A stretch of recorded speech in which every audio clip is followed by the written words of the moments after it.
জল দিমু, ইয়ার জল, ওয়ারেসের জল। হ্যাঁ, ওয়ারেসের জল দিমু। ঠাকুরবাবু তো বিশ্বাস করেন না, কিন্তু তবুও বলি আপনার মনে যেটা আছে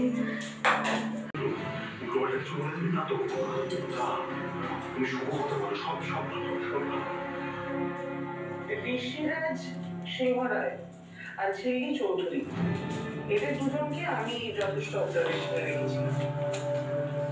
আমি একটা কথা বলতে পারি,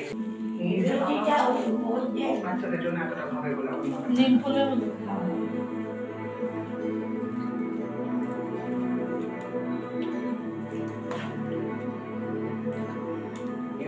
আমার ধারণা যেহেতু অবজারভার ম্যাডাম পুরো বিষয়টার উপর নজর রেখেছেন, মিস্টার সিংহ রায় আর ঝিমলি চৌধুরী মানুষের বোকা বানানোর চেষ্টা করছে।